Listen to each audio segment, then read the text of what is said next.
When I see an orange needle cap, that's how I know that there's also for sure an actual syringe around.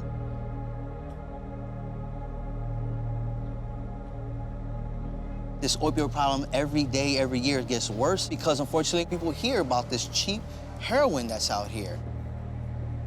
It's the worst open market in the United States. So we have an influx of drug addicts and syringes. My brother, you okay? People are just killing their pain, their mental pain, and whatever they went through. Let me just let you lay out, you all right? I'll be back, check up on you now. All right, brother. Don't ever do heroin because you won't just lose your life, you lose your soul.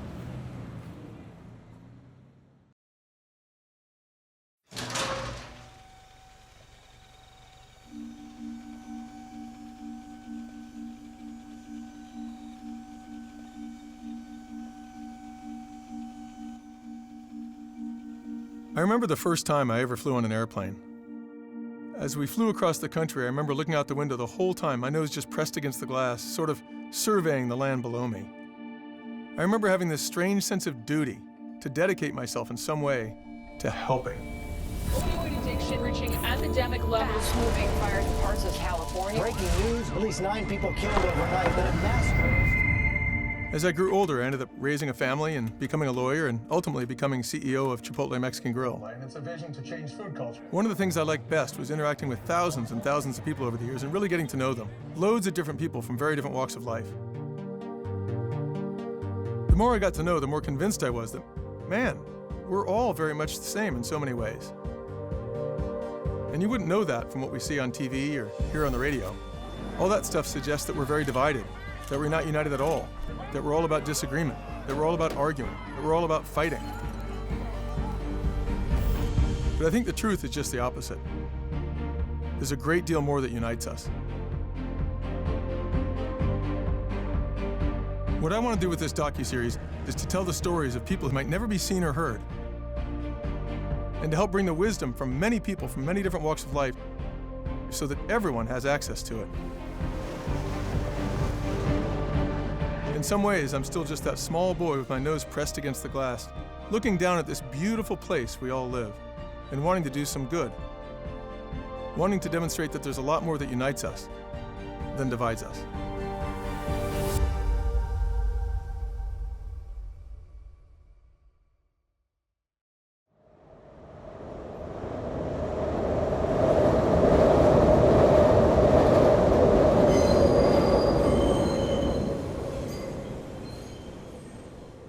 Kensington, in North Philadelphia, is known as the Badlands. It's earned a reputation as one of America's worst neighborhoods, overcome by the violence, crime, filth, and disorder arising out of the opioid epidemic, which many say is worse here than anywhere. Street corners are crowded with young men selling drugs and controlling their turf by whatever means necessary. Addicts are everywhere, huddling close to their source. Heroin seems the most dramatic. People inject themselves, fall into a frozen stupor, and remain paralyzed for hours.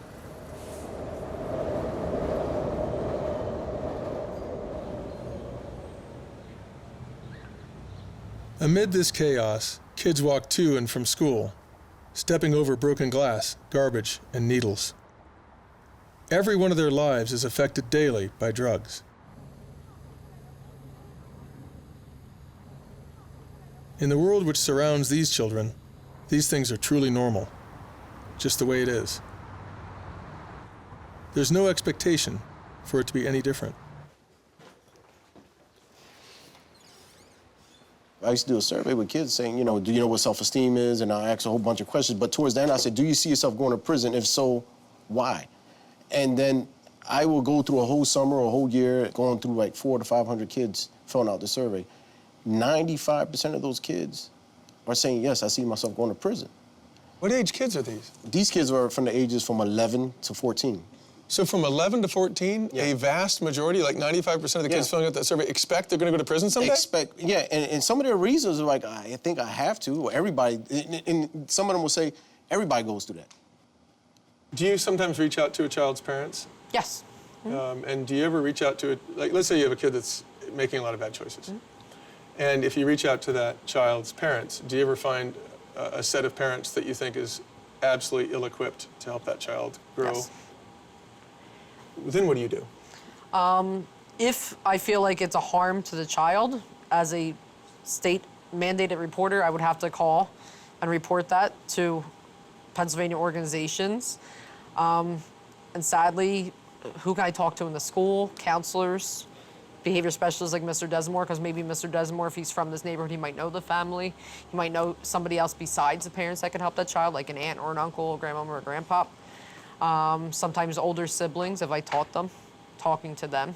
Like, can you help your brother or sister? Like, having those hard conversations. I've called parents before, especially when I was a new teacher, to report, like, oh, this is how your child's behaving. And this mom goes, I don't even want him anymore. He was a teenager. She goes, I don't even want him anymore. Like, my heart broke. I wasn't a parent yet. I didn't have my son until I was 31.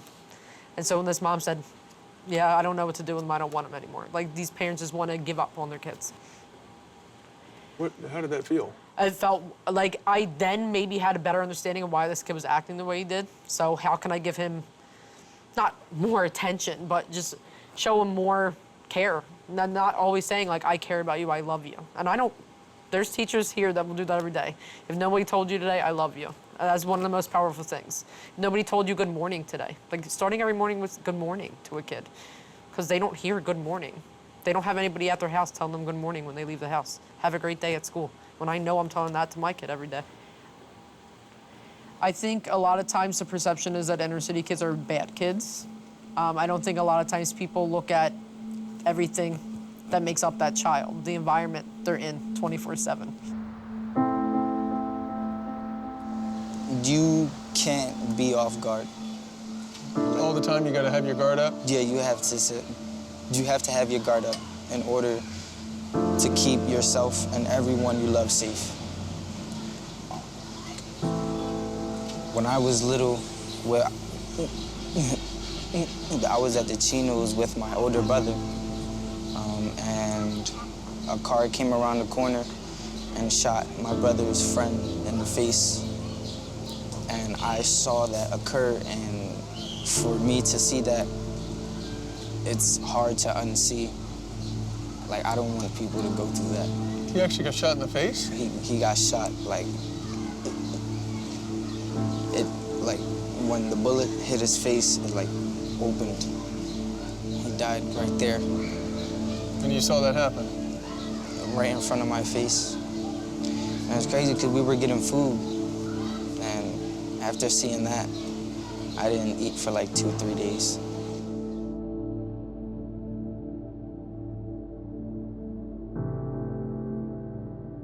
What our kids are witnessing and seeing in the streets is not, to me, it's not right. It's not healthy. And it affects their psyche.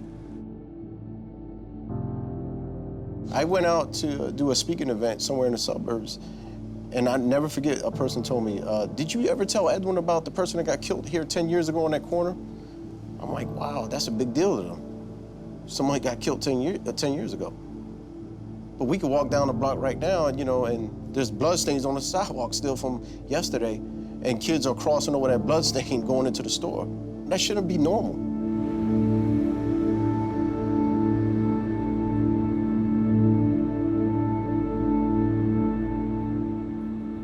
I find kids, they'll actually play tag with syringes with the needles bent. Playing tag, literally, like, you catch me, I catch you. They're desensitized. There's a desensitization happening with so many syringes and the way that the environment is.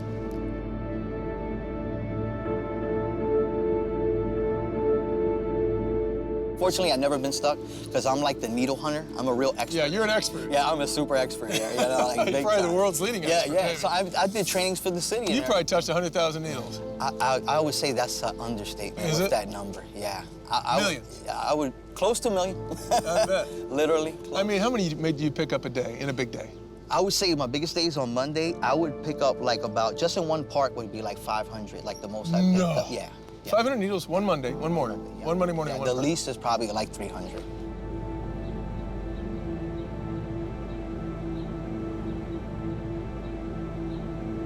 The term junkies came from when they used to scrap metal, and then they sell it. So aluminum and everything. That's where the term junkie came from? Yeah, term Because they take all scrap metal down and get some money for it, Exactly. and then buy drugs? Exactly. And also even the word heroin. Like Bayer Company invented that word heroin because it used to be over the shelves.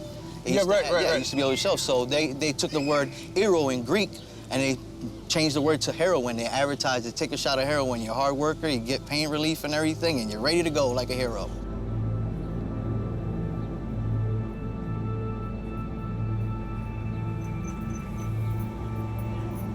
How often were you using it?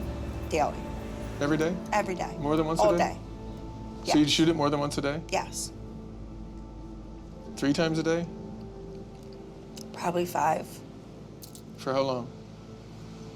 2 years. This went on for. 2 years.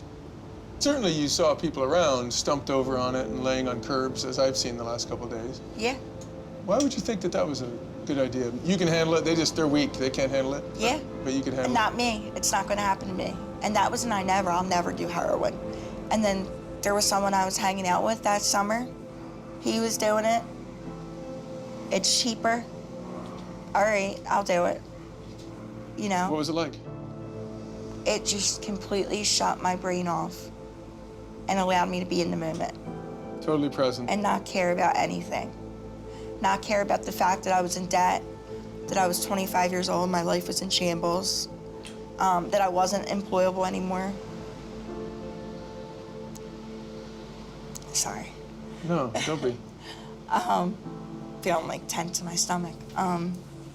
So yeah, I would Why are you feeling tense in your stomach? just thinking about that time, Is it painful to look back on it? just how dark my world was and small. They're trying to escape from their world, you know, but yet they're trapped. And even when they're down here in Kensington, they literally get trapped. We have people that I have on my Instagram that I video and everything, and some of them want to be on the camera because they subconsciously want to reach out and say to their family, find me. I haven't talked to my family in a while. Months, you know, and a cop came up to me and said, do you know if you have a missing persons report on you? Wow. And so I'm assuming maybe someone in my family Yeah, most likely, yes, yeah. had put something, you know, out. How you It's feel about up because, well, that's the thing I don't know. Because I still haven't called. Friends that I did have, when I progressed, I didn't speak to them anymore. Too much guilt and shame. And so the people you were getting Like high I was on social media, but I would barely like post pictures up. I would always post like quotes, like cries for help.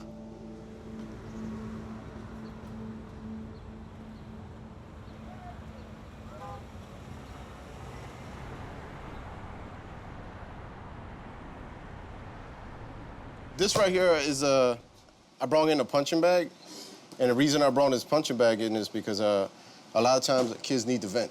Yeah. So what I'll have is a little sticky. So if you're frustrated, you're going through something, you have to write down what's bothering you, and then you stick it. So you know, kids talk a good smack, but usually if you're frustrated, just tape it up. If you can't give me a good 3 minutes, don't touch my bag ever again.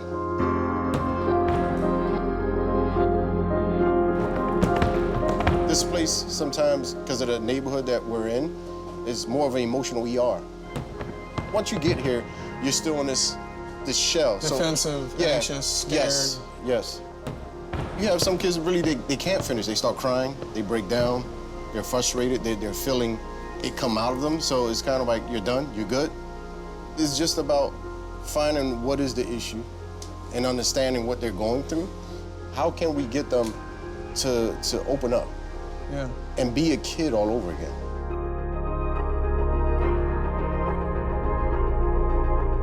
After only a few days here, my initial shock is wearing off.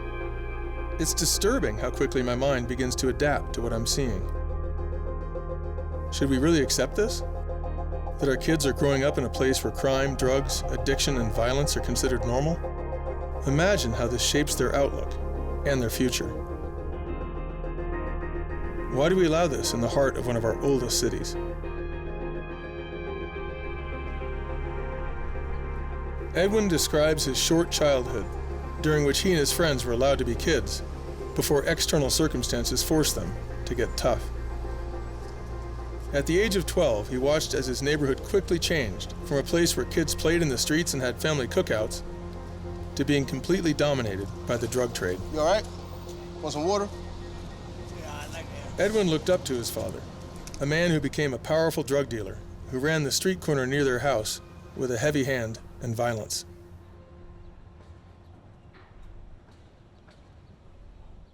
A gentleman who ran one of the corners, he needed some presence with him. He needed someone that had some type of a name so he could not be harassed as the way he was being harassed or people trying to take over. My dad was that guy. He was the guy everybody knew. He was the guy everybody respected. He was the guy all the ladies liked. He was a good person, but there was another side of him you didn't want to cross. My father, Renard Desamore, a.k.a. Frenchie, a.k.a. Mr. Sasa. My dad is a dancer. That's his life. He loves to dance. I think it gives him life when he's on the floor. Even my boys, they love to be around him. When they see their grandpa, they smile. They're yelling for their grandpa. They want to talk to him. He makes them laugh. They want to hear some jokes. Sometimes I got to watch the jokes he say. But my dad is my dad. He became a manager. He was like, I need you to make sure that everything is running right on the corners. He'd say that to you? Yeah, so I remember going inside the vents, coming out with the drugs, make sure the dealer got his cut, marking down how much it was, what we put. How old were you then? I was about 15, 14. Oh, so 14, 15, your dad got you involved in taking care of things so he could go out and party. Yeah. Handling drugs, delivering drugs to dealers, handling money. Yeah, right from the house. It's been many years since Edwin and his friends have visited their old neighborhood. Right away, they start reminiscing about the days before their childhood was overtaken by drugs. Their laughter fades as they start to talk about old friends who are now gone, in prison or dead, lost to the violence of the streets.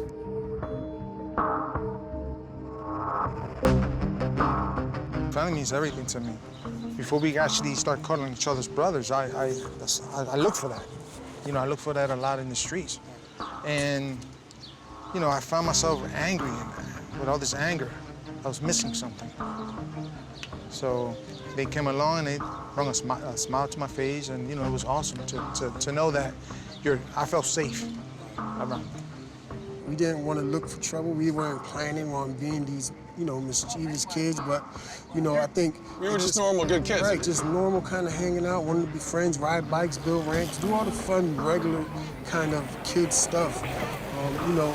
But that didn't last too long. I guess I started to see drugs introduced into the community, which brought a lot of what looked like good living.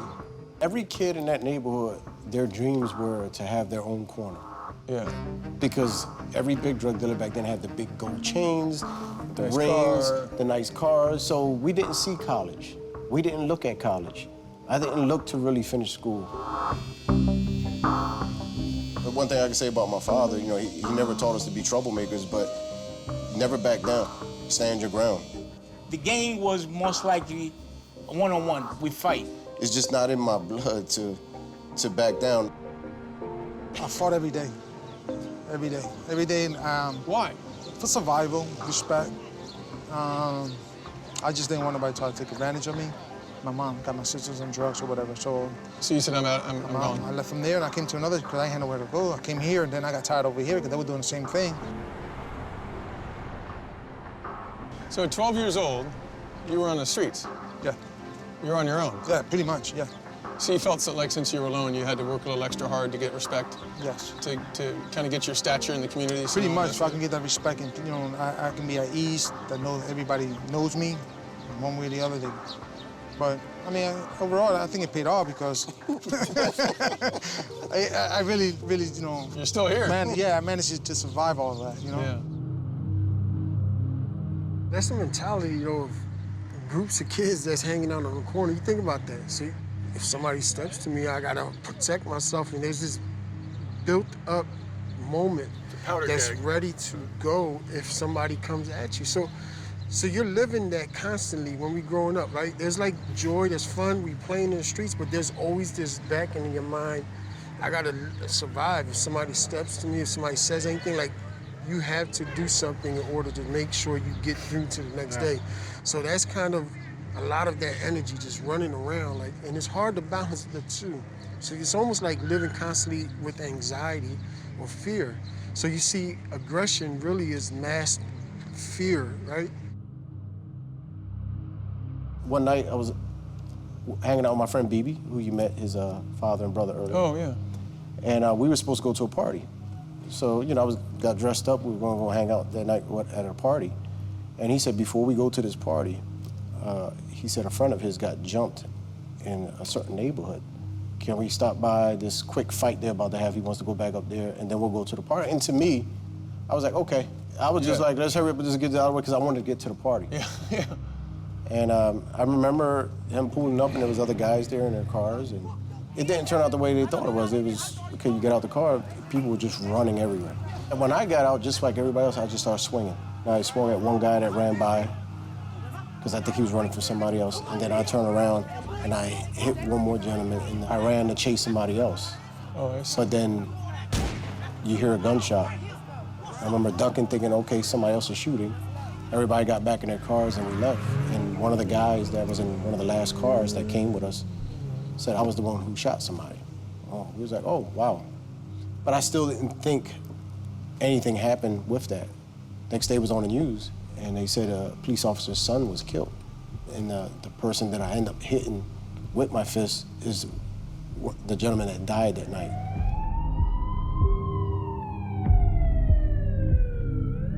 When a boy named Sean Daly was killed, Edwin and many others went to jail. Some went for life, but Edwin went for 8 years, since he wasn't the one who pulled the trigger. He landed in the same prison, in the same cell block, as his father, who was just beginning his own 20-year sentence. Actually, believe it or not, this is the first time I ever admitted my part in on film and everything. Wow. Because my way of survival was saying I didn't do anything that night, of trying to survive and get out of there. Mm-hmm. But it's like I couldn't live a lie and say I didn't do anything. I'm a father. I don't know if I can live with myself if anything happens to my child. But that same feeling that I'm scared to get, I was a part of that in somebody else's life. I probably didn't get life. I probably didn't get the death penalty, but I'm stuck with this to the day I die.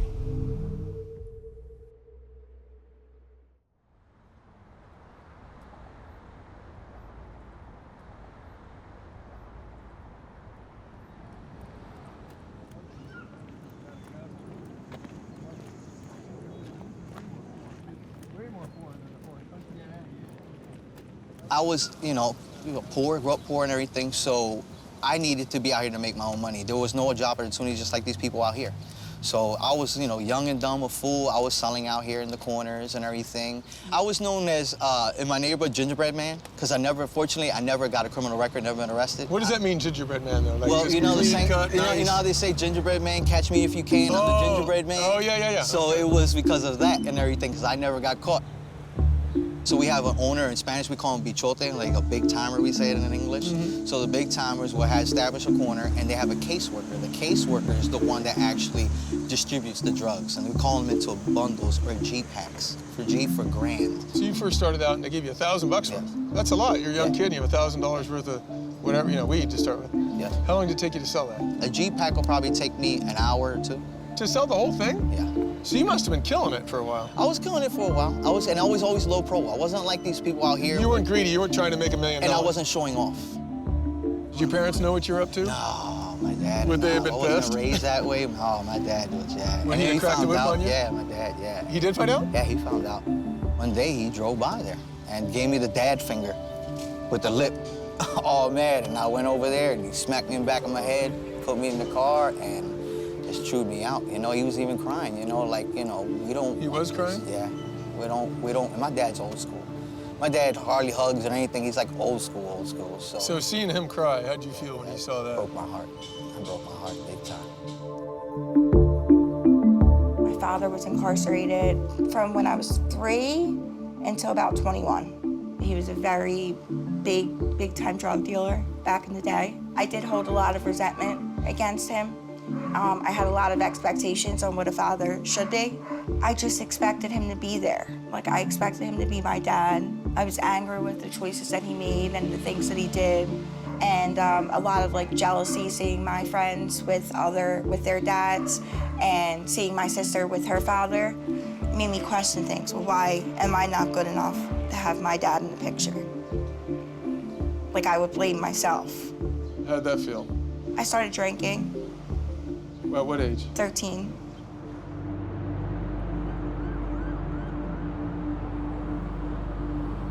It made me feel cool. It made me feel like I fit in. I always just wanted to be out with my friends, and my friends like to drink. So I like to drink. I would manipulate my mom to give me money to go over to my friends' houses. Oh, we're ordering food, you know, we're gonna order pizza. Come up with these big, lavish stories. Oh, we're going down the shore, we're gonna go on the rides, and then here we would be sitting at the shore house taking ecstasy, drinking.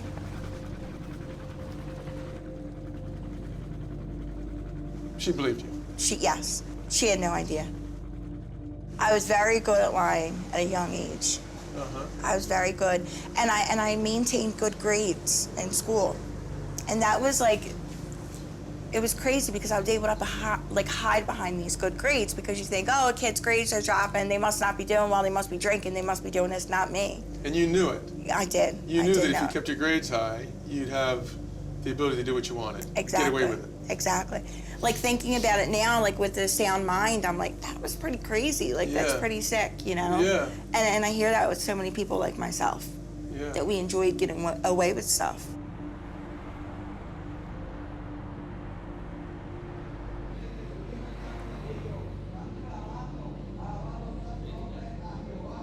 When I turned 17, you know, I started using cocaine. Where'd you get the cocaine? At a party, at a house, after the bar. Someone had it, you know, and I did it, and that was a new thing I fell in love with. And so it was easy to get? Yeah. Easy to find it? Everything was Lots easy of to guys get. would give it to you, whatever. Or just people to buy it off of around here. Yeah. It's crazy. It was as easy to get as a pack of gum? Exactly.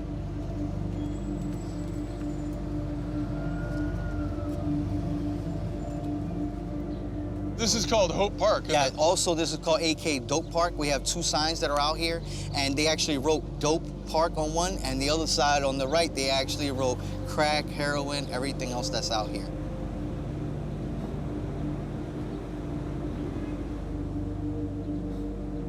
This park right here is the most dangerous, as you can see, out here is a mixture of drug dealers selling and drug users selling.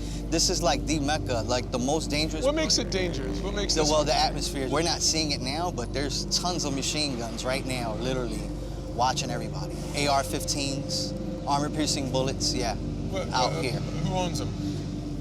The dealers out here, the owners of the corners. So there's guns right in the now, buildings around right here? now, as we're talking right now, me and you, sure as they have guns on us right now, pointing.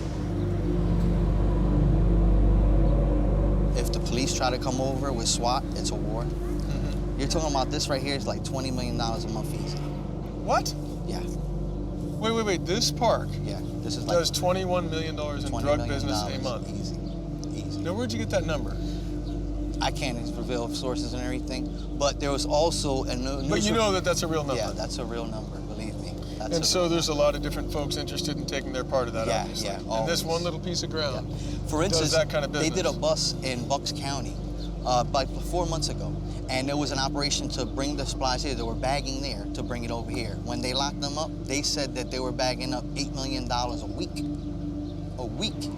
To bring it here? Yeah, that was just one corner. So imagine. What's your name? Jim. Jim? Yeah, James. Bro. James, Monty. Yeah. Monty, nice to meet you. Yeah, nice to meet you too. So, what are you doing in this park today? Get high. Yeah. Yeah. So, how long you been doing that? whole life. Not like really like hard drugs, but like, you know what I mean? Yeah. Yeah, but right now, I was just, yeah, let me, All right, that's all right. Never mind, I'll talk to you. All right, bud. Come on, bro. I think we might want to wrap it up. It's probably getting a little too hot out here. When we get a call like that, it's usually hot. All right. So they're being told right now, already know there's signals coming out right now. Right. So we might want to just patch it up, okay?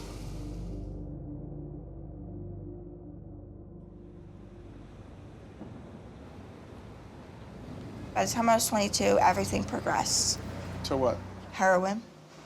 I was completely insane. You've never said that before. What was different? I couldn't stop, and I mean insane, because I remember crying on my way to get drugs. Now it felt like you were a prisoner. Exactly. It's the best way to describe it. I was a prisoner of my own mind. If you could go back and hold your hand through all of it, could you have gotten you out of it? I don't think so. It's that powerful? It's that powerful. I had to suffer some extreme consequences. On July 29th, 2016, I needed money, and I texted my mom and asked her if I could borrow $100 at 3 o'clock. At 3:25, I robbed a bank.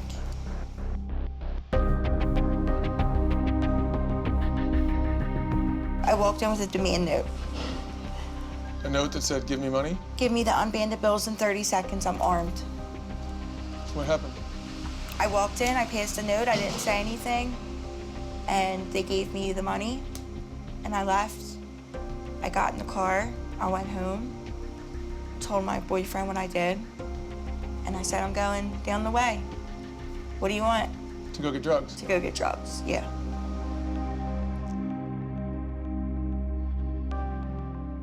So 6 days later, the FBI put my picture on the news, and there were pictures circulating. The bank was around here, not far from here, and my mom saw it. Someone sent it to my mom, and she contacted the FBI and gave them my phone number and my information. And She'd rather see you picked up and get off the drugs Yeah. than stay in the lifestyle you were in. Yeah. I was parked right here in my Jeep Patriot. They came on the passenger side, opened my door, put everything in my purse for me. And like even that day, like I had a tail on me the whole morning and I didn't know. And they were waiting for the right time to grab me. And did you go to jail? Yeah, How was that? it was really rough.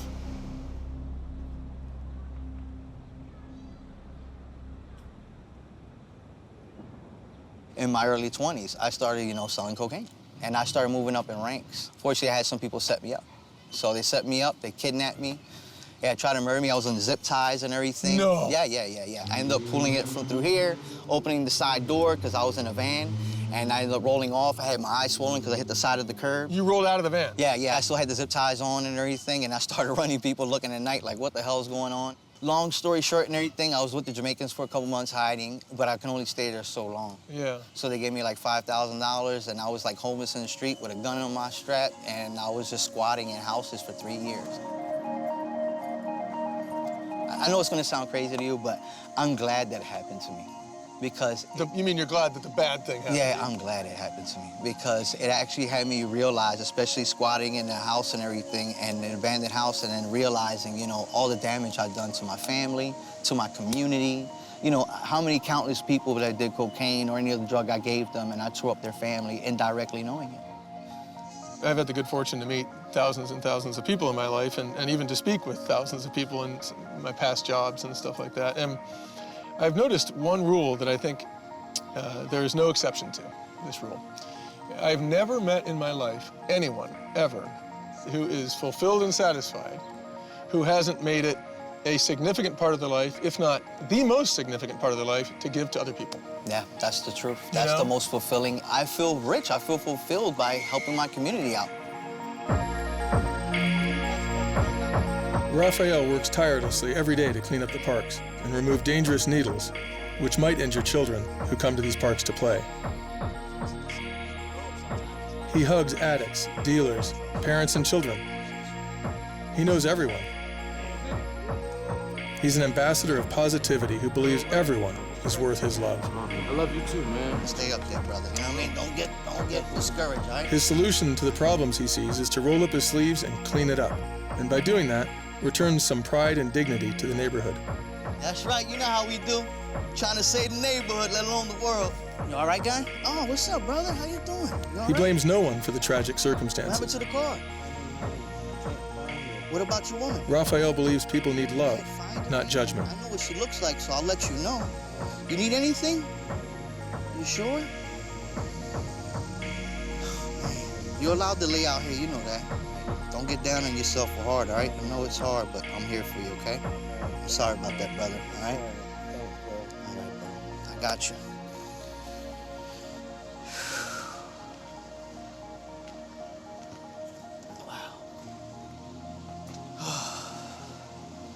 That breaks my heart.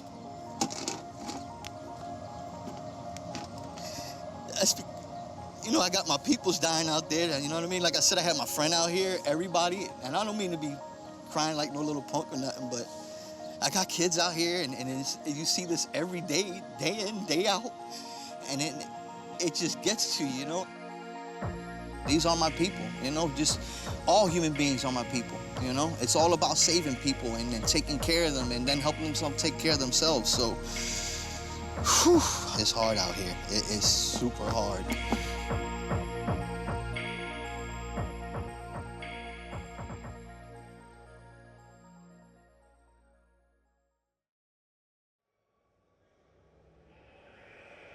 In prison, you don't have a name. You're a number. BS 6124.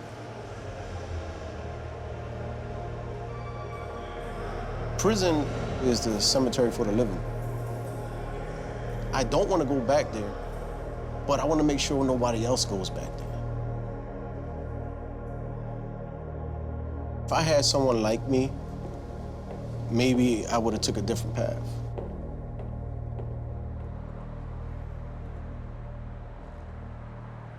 I had an opportunity to make it home and not be serving life.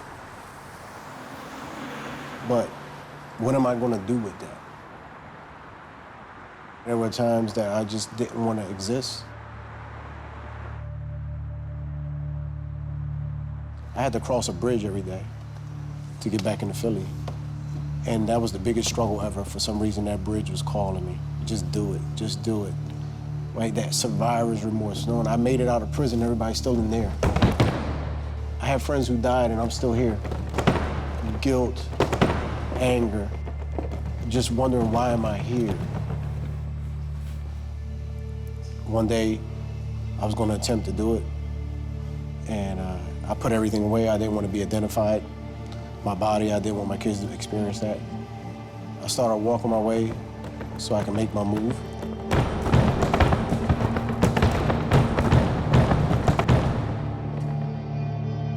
In my pocket, it was like I think it was a credit card or something. I said, somebody can identify me with this. You forgot to take something out. So I started walking back to the car, and my phone was ringing, and it was my youngest boy, who I call Chicken Hawk. I named him Chicken Hawk. And I was like, should I pick this up? This is my son. And I remember picking it up. I said, hey, he said, hey, Daddy, what you doing? And it's like, how can I tell him what I was about to do? I was like, hey, Chicken Hawk. He goes, am I going to see you tomorrow? Because I want to do this with you tomorrow. And it kind of stopped me, like he saved me without knowing. He was expecting Dad.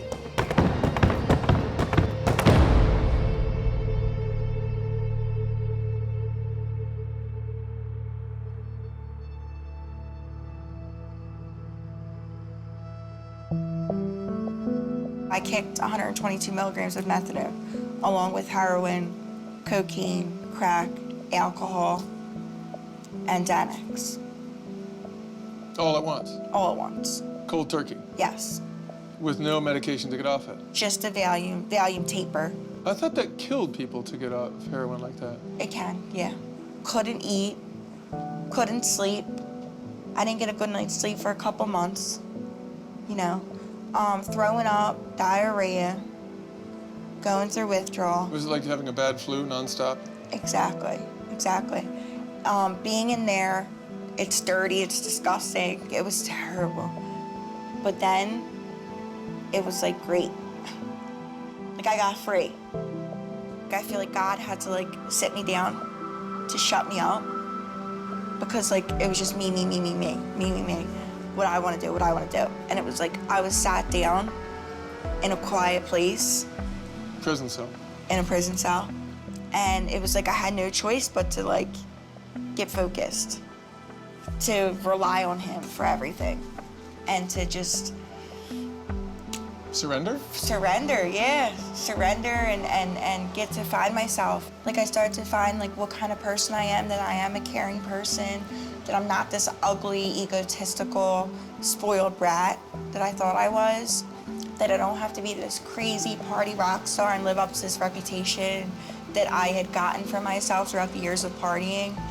I always like felt like I had to be perfect and I'd do everything perfectly, and like if I didn't, like I would fail. What made you think you had to be perfect when you were a little girl?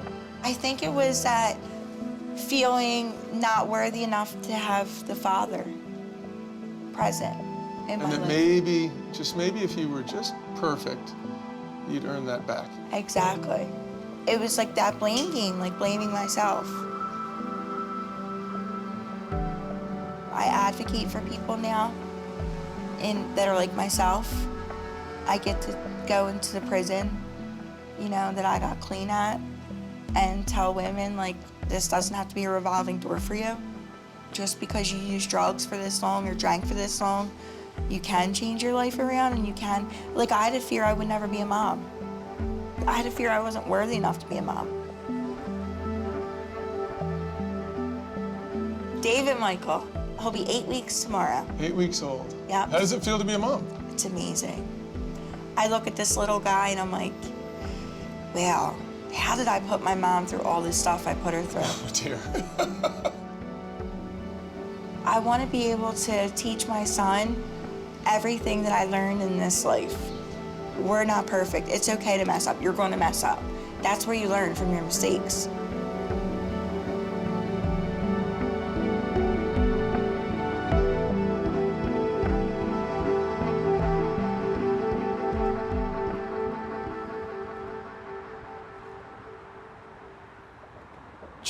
He checks on me, like, it's this thing with him now. He calls me. He wants to make sure you're okay. Yeah, and Dad's okay. I tell him Dad's okay, but he's always like, hey, Dad, love you. You know, and he understands that, but I'm at a good place. I don't have those feelings. I don't have that need. I want to live. I want to breathe. I went back to the bridge because I wrote down everything that weighed me down in my life. And I stood over the bridge, I ripped it up, and I threw it down, and Chickahaw calls me again. Right then? Yeah. He said, Dad, what you doing? Coincidentally? Yeah, what you doing? I said, I'm watching the sunset, you know. He was like, I want to do that. I was like, really? And we set up some time, and we went to the bridge to watch the sunset together. And, you know, I plan on watching many more with them. On that note, you wrote up a bunch of things that were weighting you down. Yeah. Was John Daly one of those? I didn't put his name down. Why not? I need to remember him. I need to have him here. I can't forget him. I can't allow him to die in vain. I can't change what happened, but I can help change what goes on now.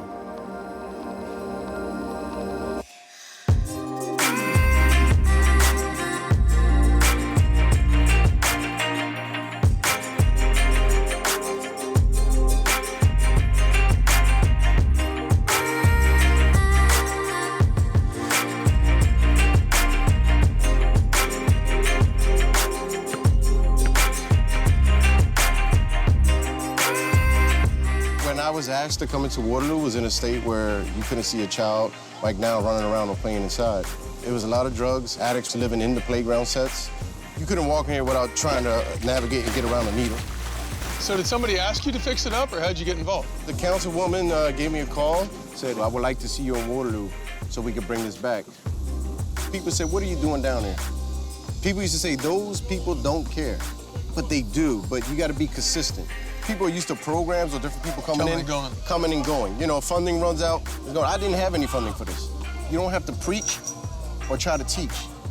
Just hanging out, shaking someone's hand, remembering their name. The men I had with me working, they had jobs. Yeah, it's all volunteer. But they will come along and say, hey, I'm gonna play my role and get involved with this. This is about giving back.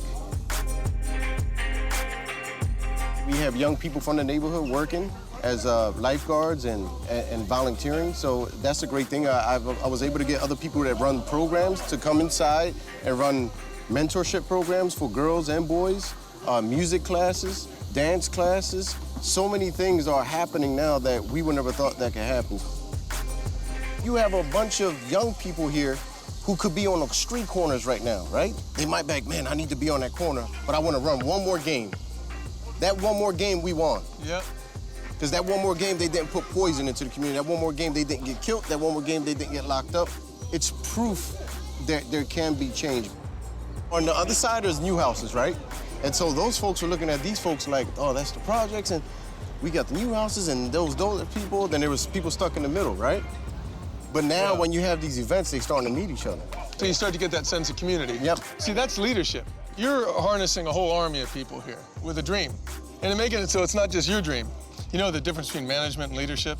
People used to ask me that a lot because I talk about, let's not manage, let's lead. Well, management is getting someone to do something you want them to do. Leadership is getting someone to do something they want to do. They want to do. They really wanted to connect, they just didn't know how. Right.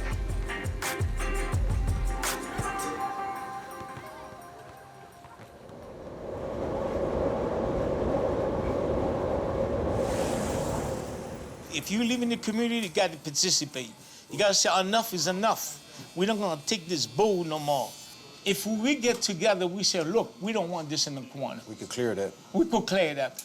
Well, don't worry about the politician. There's only one thing. They want your vote in. No, the community itself. You yourself. Not because you live in the ghetto. The ghetto is you. You don't want to make the ghetto. You understand? Non-profit organization right here. We're getting, what, $16 million, 30-something million a year. You never see one of them going around in the community. They're just going to spend their money, put in their pocket. That's it. When you got a nonprofit building a budget to $70, $80 million and they're buying buildings, they plan not to go anywhere. But then once that grant goes, how are you going to pay the rent for the building and the lights and everything else? So now you have to go for more money. But if the community's doing good, how are you going to get money?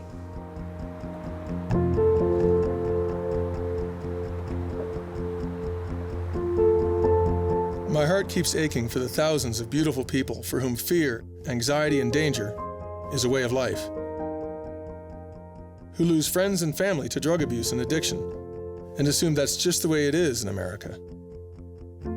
If we're going to blanket the whole country with the same system of laws, then why wouldn't we blanket the country with the same level of enforcement? The Kensington addiction epidemic seems to have risen in part from an effort to contain the problem, to solidly enforce laws against dealing and using drugs in neighboring communities where citizens have more pull with government, and to tolerate the crisis on the streets of Kensington, where they've less pull. There's no doubt that the government has the power to provide the same level of enforcement, yet it doesn't.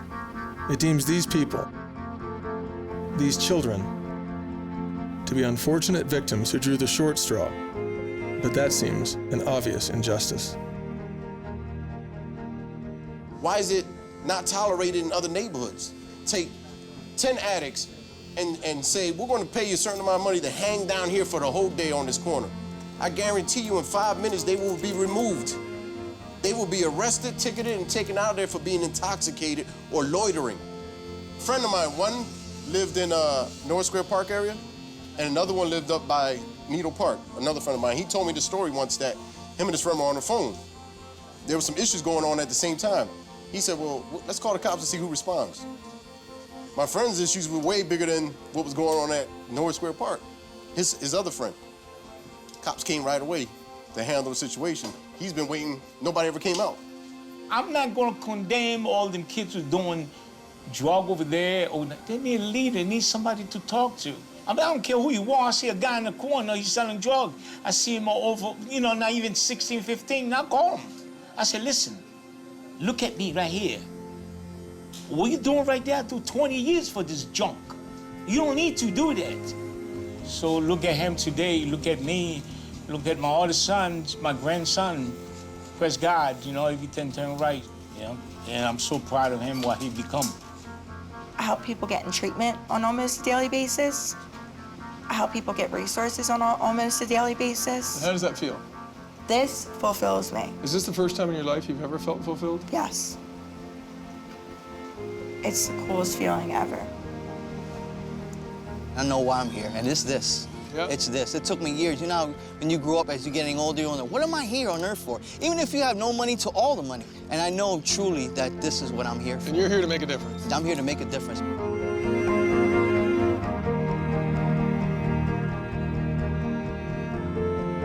I've learned so much during my time here. I've seen the miracle of redemption. I've seen incredible suffering, but also that people can rise through it to powerfully enrich the people around them. To live fulfilled lives and become heroes in the lives of others who struggle. I've learned that hurt people hurt people. And so, by helping one person heal their heart, you're actually helping many more. There is a multiplying effect from helping people heal themselves. I've seen how sometimes we need to face incredible pain. We need to face the demons in our own life before we can begin to build a new life.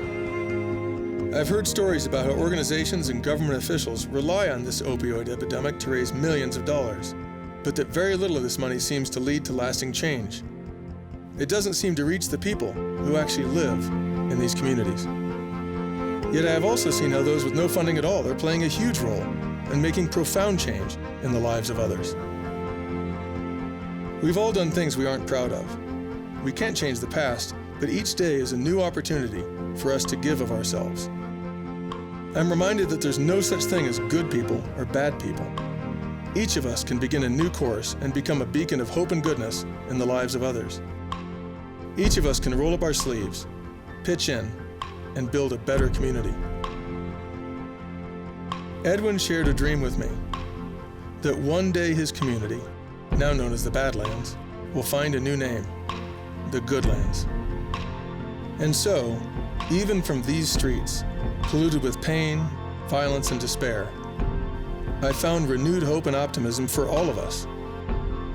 And I feel grateful to my new friends who've had the courage to share their hearts, their stories, and their wisdom.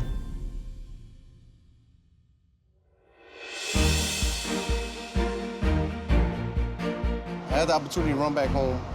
I grabbed something that was precious to me, something that was given to me, and I want to give it to you. It's a bracelet. It has, and I thought about you because you said you flew in, and it has a coordinates to Stetson, GPS, and I want you always to find your way back here. And if you're ever looking for life, if you're ever looking for family, you know that you have it here. And here it says, stay high always, you know? And, thank you so much. Thank you so much.